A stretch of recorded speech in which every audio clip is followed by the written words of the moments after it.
Biden, the federal government was spending $8 million on this. $8 million for making mice transgender.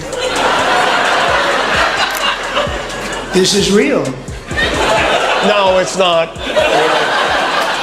You know, you hear the president of the United States say we're spending $8 million to do sex change operations on mice. You say, well, I'm sure he's exaggerating, but there must be something there. Turns out there's not. It's not real. The government spent money on transgenic mice, which are genetically modified mice they use in lab tests to study disease. It has nothing to do with being... And Kimmel didn't hold back. He painted a picture of Melania looking like she'd rather be anywhere else, maybe at a spa, maybe on another continent, while Trump fumbled through another awkward public appearance. The crowd ate it up, laughing at the idea of Melania giving Trump the same side-eye the rest of the world gives his tweets. Meanwhile, Trump's reaction was pure chaos, rambling about fake news, loyalty, and how everyone's just jealous of his perfect relationship. But let's be real, when your own wife looks like she'd rather be folding laundry than holding your hand, maybe it's time to rethink the whole happy couple act. Kimmel's jokes hit harder than Trump's usual comebacks, and social media blew up with memes faster than Trump could type out his next meltdown. It's safe to say this roast stung way more than he'd like to admit. Here, President Trump doesn't typically fill out a bracket himself, but seems like he might be regretting that now. President Trump, did you fill out a NCAA March Madness bracket? I didn't. I should have. Have there been upsets? A couple, right? You laid down. Did you talk with Pegs at the... I can give you one, but maybe backdated, right? The first thing that always comes to mind is, how can I cheat on this? And let's not forget his latest hobby, endorsing random conspiracy theories like they're the next big investment tip. It's like watching your uncle at Thanksgiving after one too many drinks, ranting about how the world's out to get him. Trump's obsession with staying in the spotlight has reached peak desperation, picking fights with anyone who even slightly questions his greatness, from late-night hosts to his own former allies. And while his diehard fans still hang on every word, the rest of the world is just grabbing popcorn, watching the train wreck unfold. It's almost impressive how he's turned post-presidency into a reality show nobody asked for, but everyone can't stop watching. Perfect. Thank you, press. Right this way. Thank you. Why would anyone want a picture like this? I mean, it's like he's just about to start the YMCA dance, and then the last time I saw him pose like that was in front of 600 cheeseburgers. But the Burger King bragged about all the great shows he's going to bring in. He's promising big Broadway hits like Phantom of the Opera, but not Hamilton. Hamilton was supposed to run at the Kennedy Center, but they backed out in protest, which turns out is just fine with Donald Trump. I was never a big fan of, I never liked Hamilton very much, and I never liked it. He never liked it. And the irony is just too good. Trump hating Hollywood while desperately wanting its validation. It's like watching a guy trash talk a party he wasn't invited to while secretly hoping they'll beg him to come. Meanwhile, Putin barely has to try. Just toss a vague compliment Trump's way, and suddenly he's bending over backwards to act like they're best buddies. It's like the political version of that friend who changes their entire personality to impress someone they just met. The self-proclaimed tough guy melting under the slightest bit of flattery from a dictator. It's honestly embarrassing, but hey, for a guy who once called himself the ultimate deal maker, he sure does have a knack for getting played like a cheap fiddle. Fascinating day in this country we call America. Quick question for the audience. Did anyone else get a group chat invite from the National Security Advisor today? Just me? I know we shouldn't enjoy the fact that we have a confederacy of dunces running this country, but I'll be honest, I can't help it. And while Trump's busy trying to convince the world he's the victim of the biggest witch hunt in history, his legal team is out here looking like a bunch of interns who just discovered how to use group chat. Seriously, texting war plans to the wrong people. You can't make this stuff up. It's like the political version of butt dialing your ex during a breakup rant. Meanwhile, Trump's more concerned about how all these pesky indictments are cutting into his golf time. It's almost impressive how he manages to treat potential prison time like just another inconvenience on his social calendar. Deny, deflect, meltdown, rinse, and repeat. It's like his whole strategy is just yelling fake news until reality gives up and leaves him alone. Better at eliminating schools than Donald Trump, and if he had filled out a bracket, it would be the most perfect bracket the world has ever seen. And of course, Trump did what he always does. Blame the media, scream fake news, and then act like the whole thing never happened. But the cherry on top? His meltdown over a presidential portrait. Yep, every former president gets one. It's tradition, an honor. But leave it to Trump to turn an oil painting into a full-blown crisis. Apparently, he hated it. Why? Because it didn't have the Instagram filter treatment. Artists aim for historical accuracy, but Trump wants something that makes him look like a Marvel superhero, not the guy who treats ramps like Olympic obstacles and handles water glasses like they're booby trapped. Seth, the Secretary of Defense, he's dead to rights. He texted very sensitive information to a reporter. So what does he do? He blames the reporter.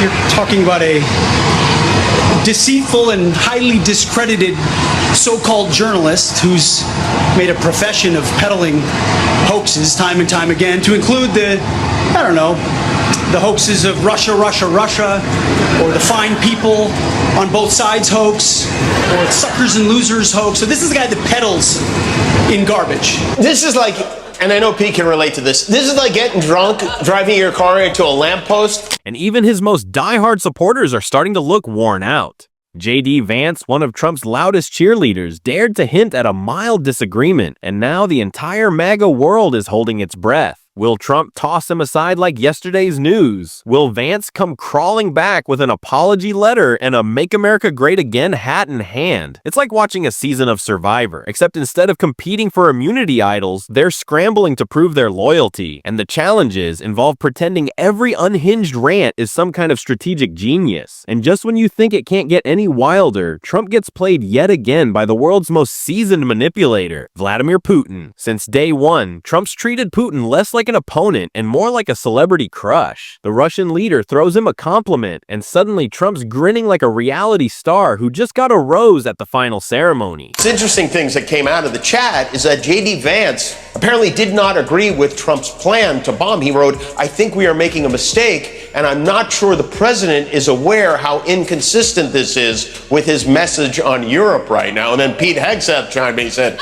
"VP, I understand your concerns. I fully support you raising with POTUS." In other words, good luck with that, bro. So then Vance was like, well, you know what? If you think we should do it, let's go. And they did. And again, we know all this because they accidentally added a reporter to their text. And we were invited over there, and I thought it would be I have great respect for the wife of our great Vice President. I think she's she's a brilliant woman. She's a very nice woman, and she loves the concept of Greenland. And so she's going there, and I think Marco's going there, and some others are going there.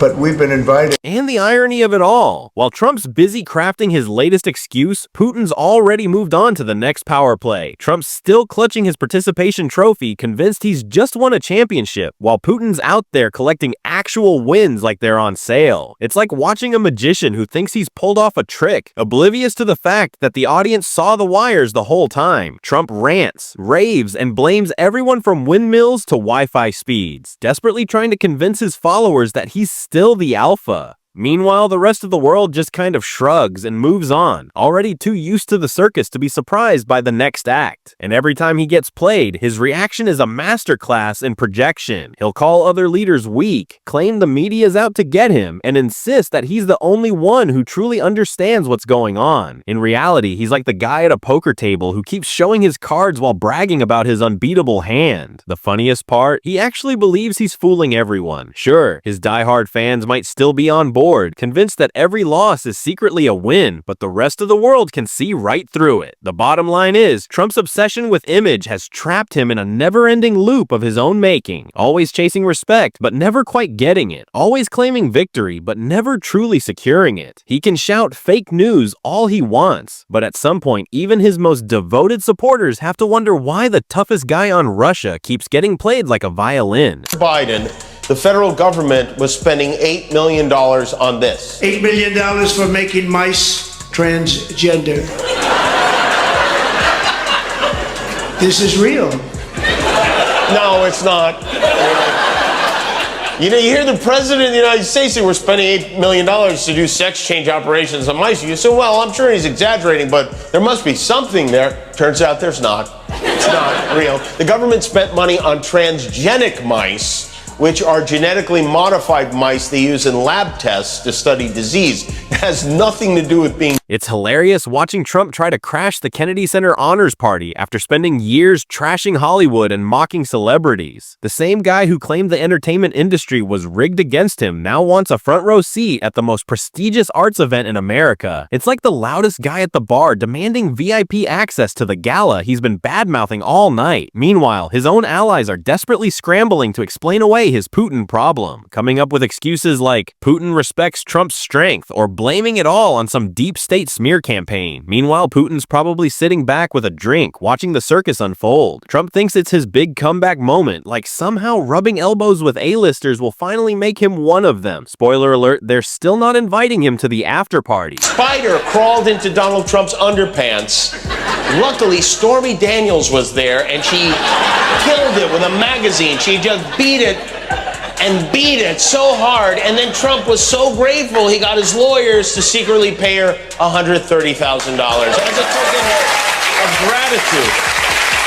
Let's be honest, Trump at the Kennedy Center Honors is about as likely as him winning an Oscar. The guy's biggest cultural contribution is some tacky sneakers with the flag slapped on them. Hardly the stuff of artistic legacy. Imagine him on stage, fumbling through a tribute speech, mispronouncing names, and randomly calling someone a loser mid-sentence before spiraling into a rant about windmills ruining America. The entertainment world has already given him the cold shoulder, and no amount of desperate grasping for relevance is going to change that. Meanwhile, Team Trump just hit a new low, accidentally texting classified war plans to the wrong people. Seriously, if these folks can't even handle a group chat without a security breach, how did they ever manage running a country? It's like trusting a toddler to guard Fort Knox. Trump told them that he thinks he might host the Kennedy Center Honor Show himself this year. He said he should do it because he's the king of ratings. That would be so great. Him hosting an award show, me at home tweeting insults while he does it. I mean, let's do this. Let's squeeze that load into a tuxedo. We don't need woke at the Kennedy Center. We don't need, some of the shows were terrible. They're a disgrace that they were even put on. So I'll be there until such time as it gets to be running right. Imagine this. One minute they're screaming about deep state conspiracies, and the next they're accidentally texting classified war plans to a random group chat. Just picture some mom trying to set up the snack schedule for soccer practice when her phone dings with a detailed breakdown of military strategy. Naturally, the Trump team did what they do best. Deny everything, blame everyone, and throw out wild excuses. First it's fake news, then it's a deep state hacker. Next thing you know, they're pointing fingers at some poor intern and probably dragging Hunter Biden into it for good measure. And the best part, the message didn't even land in enemy hands. It went straight to an ordinary person who now knows more about national defense than most of Congress. Who would have guessed that the real security risk wasn't foreign spies, but a staffer with clumsy fingers and no clue how to handle a group text? Dumb and evil. Dumb's in the lead. Dumb has a big lead. In case you haven't heard, Michael Waltz, Trump's national security advisor, inadvertently added a reporter from The Atlantic, the editor-in-chief, Jeffrey Goldberg, to a group chat on Signal, the app. The group chat included the vice president, the defense secretary, the secretary of state, the CIA director, the national security advisor, the national intelligence director, and a handful of other high-profile Trump appointees. None of them noticed that they were sharing every detail of a planned military strike on Houthi rebels in Yemen with a civilian reporter who had nothing to do. The United States is in charge of appointing the board of the Kennedy Center. So last month, Trump kicked most everyone off the board and replaced them with a crew of his cronies. And then he had the cronies elect him CEO of the Kennedy Center. And now he's focused on the important work of making sure liberals don't ever set foot in the place. Fatty Lapone had a photo shoot at the Opera House today where he struck a pose like as if he got the lead in Evita. So you want a little picture like this? Perfect. Go ahead. Wildly incompetent in the first place. You have to admire the dedication to missing the point entirely. Instead of owning up to the mess, they doubled down on outrage that anyone dared to report it. It's like accidentally setting your kitchen on fire and then blaming the fire department for showing up. Meanwhile, Trump himself stayed suspiciously quiet, probably too busy fuming about that portrait not making him look like a chiseled superhero. Because let's face it, in his world, the real crime isn't botching national security. It's daring to portray him as anything less than a golden god. While his team scrambled to spin this disaster into a media witch hunt, the rest of us couldn't help but wonder if maybe, just maybe, handling state secrets like their pizza coupons isn't the best strategy. But hey, as long as the painting ends up looking more Marvel superhero and less middle-aged reality star, Trump will probably survive another day in his self-made circuit.